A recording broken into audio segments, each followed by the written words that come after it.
Okay, now to the news, if you will. On Fox, America's Newsroom today, Bill Hemmer interviewed the chairman of Gallup, the CEO, Jim Clifton. He wrote an op-ed a couple of days ago, and for many of you in this audience, it wasn't news. He simply said he had just discovered the difference in the U3 and the U6 unemployment designations. And he had just discovered that the 5.7% unemployment rate did not get anywhere near presenting the accurate picture of unemployment in America. He discovered there was something called U6. Really, the CEO of Gallup figured out that there's a whole lot of people that are not working and have given up working who are not counted as unemployed, and he couldn't believe that.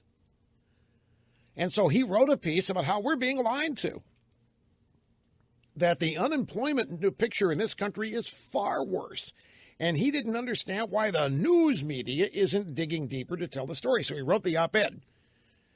Well, now he's digging even deeper. He's doubling down on all of this with even more data and stats that he has learned. Bill Hemmer said to Jim Clifton, tell me about the big lie, which is what he wrote in his op-ed. That's how he titled it. What is the big lie, Jim? If I could do it over again, Bill, we might call it very misleading, but the point is that number is getting so messy. It might be the most important metric in the United States of America and the world, how many people are working. It mixes part-time and full-time. And, of course, what everybody wants, a great American dream, is to have a good job, not a crappy job. Right, that's true. Everybody wants not just jobs. People want careers. You want a job that is part of a career. People choose careers, objectives in a career. You want to become something. Some people don't. They want a job to do something. It's fine. But his point here is that inclusive in the definition of the American dream is a good job. Whenever you want one, it's there. Promise of America. You want to work? Golden opportunity. You want to set the world on fire? You want to be an entrepreneur? You want to whatever? There's an opportunity for that in this country. And that's where he's going. The opportunity isn't there. It clearly isn't there anymore. The number of people working full-time is dwindling. The number of people working part-time is rapidly increasing. And you don't build careers working part-time. Bill Hemmer then said, well, you're right that the big lie, and by the way, he's walking back that term. He's now calling it the big mislead. But Hemmer said, you're right that the big lie has consequences. What are the consequences of this, Jim? The number of full-time jobs, and that's what everybody wants, as a percent of the total population is the lowest it's ever been. That's what that number doesn't show. The more people that drop out, the better the number gets. We might add 250,000 jobs. What reporters or what the administration at Wall Street doesn't ask next is, well, how many people dropped out? Well, that number might be 500,000. It actually makes the unemployment number better when those people drop out. You'll hear both Wall Street and the administration say that we've had more success with unemployment than we've had in 10 years. That's just absolutely not true. Right. Now, I'm grateful for this. I am happy Jim Clifton has shown up.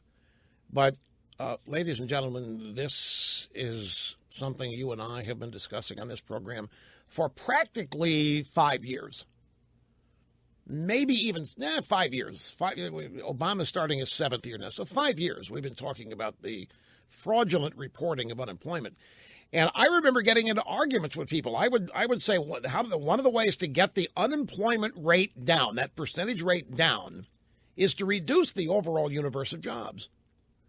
And that's what's happened. The number of jobs that have been lost, that just simply don't exist anymore. Companies have closed down, or companies have eliminated jobs. The opportunity to get jobs is way down. The number of jobs down is in the millions.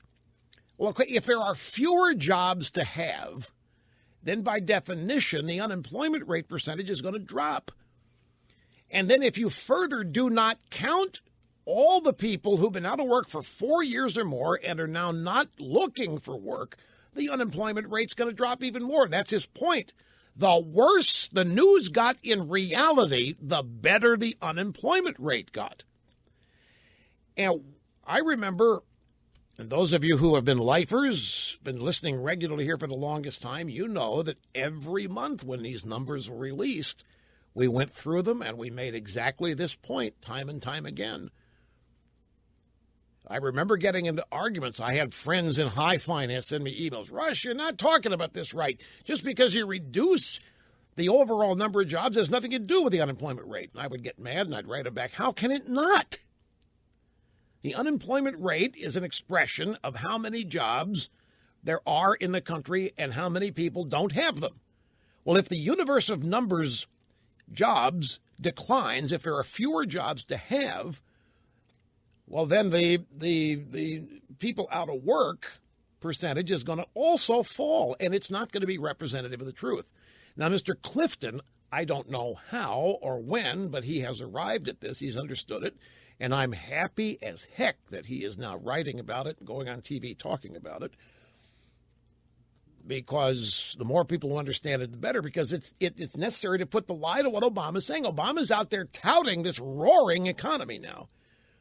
He's out there really highlighting this roaring recovery and this fast-growing economy, and we finally put it all back together. It's worse than ever.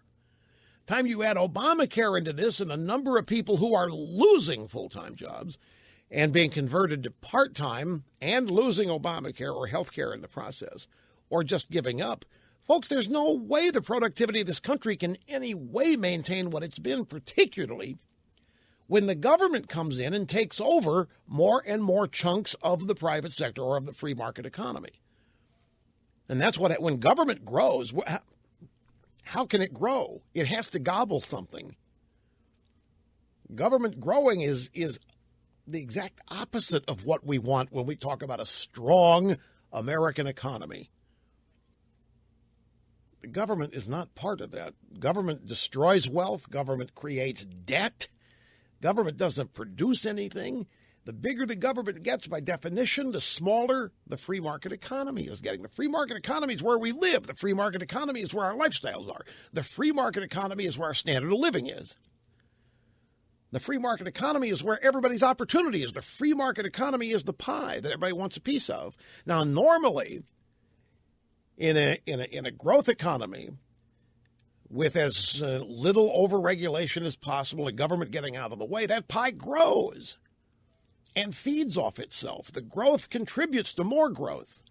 And that's how you create even more opportunity for an even greater number of people graduating from school every year and entering the workforce. But that cannot happen when somebody like Obama's running a show, because he's eating up the free market economy. He's gobbling it up and swallowing it up, and government's getting bigger. And there's no way your piece of the pie can get bigger, and there's no way the pie itself can get bigger, and therefore there's no way opportunity can expand. And that's another reason why we're going to have a wealth gap, because in a shrinking pie, you know what else happens? The real cream of the crop are going to take an even bigger piece of it. The smartest among us, the hardest working among us, the most creative among us, the luckiest among us in some cases. When the pie gets smaller, the rich don't get dumber. When the pie gets smaller, the really creative, the entrepreneurs, they don't also get smaller and dumber. They stay the same size, and we're creating more of those as they're born. And so the smaller the pie gets, the greater percentage of it's going to be gobbled up by the truly competent, the hardworking, the industrious. I don't mean this as an insult to anybody. It's just human nature. The bigger the pie, the more is going to be left over for others who don't want to work as hard, who don't invest as much in themselves as others do. But that's always been the great thing about America.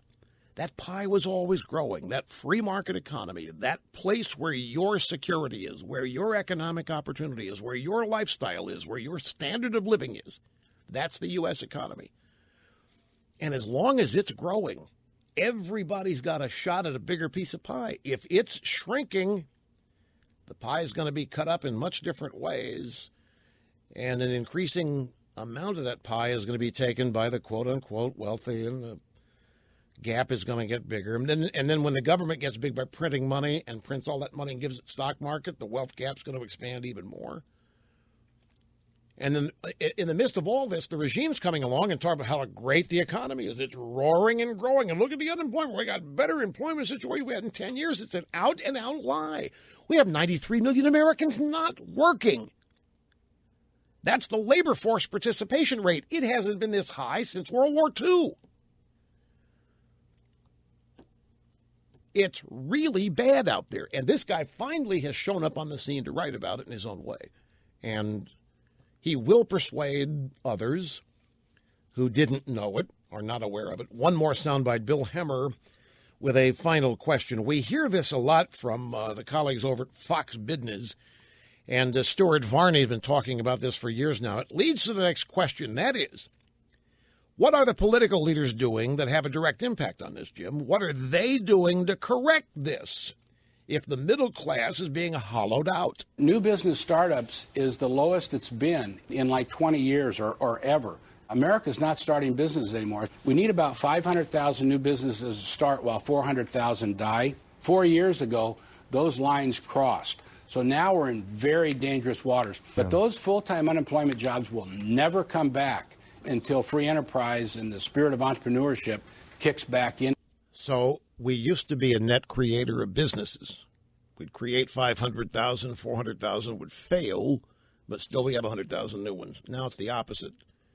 Create 500,000 and 600,000 are failing. All the new ones fail, and then the existing ones join them. And that's his point, what's happening now. The bottom line is the regime is lying through their teeth about this economy.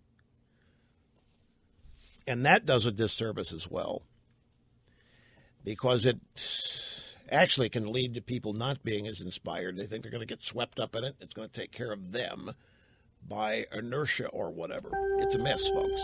Still is. Back after this.